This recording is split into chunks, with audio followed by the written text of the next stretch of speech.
I used to sit on the curb and daydream when I was in Chicago. I was a little girl, and I used to sit on the curb and I used to daydream. I had not a good childhood, but a lot of times I was like a kind of introvert.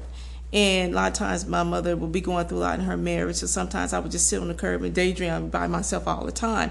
Even though I was around my family, my cousins and my aunts, they would play with me. But there were moments where I felt like I needed to be by myself, but I never knew that as an artist, that creative juices were flowing inside me. I wanted to write books like Gwendolyn Brooke. I really loved her poetry.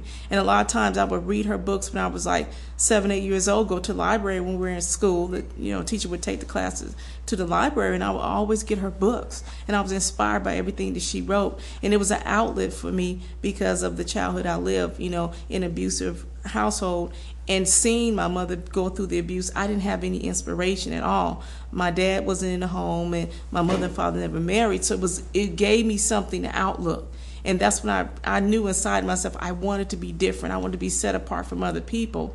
And I knew that I was destined to do something great, but I didn't know what it was. But I just knew inside myself I was going to break the cycle. I was going to be different. So there was times I would sit on the curb and daydream quite a bit.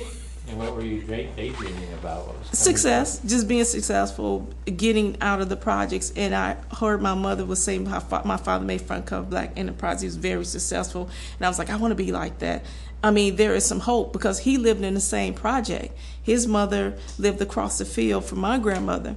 And, if you know that someone can come out and you don't think that it can be done, then it's inspired to know that it can be done. When you know someone has really successfully came out of that area, and being in a predominantly Black neighborhood like that and having such a negative childhood, it was really helpful. My cousins and my family, extended family, made me feel better about the way I lived, but in the same token, I always had those desires to set myself apart and be different and go above and beyond. Were you thinking of doing art at that time? No, I wanted to be an architect, or I wanted to write poetry. I wanted to do something that was going to be where people could see my work, and also I can inspire the people. But I was just more or less a child looking for an outlook, and I just love poetry. I really loved it a lot.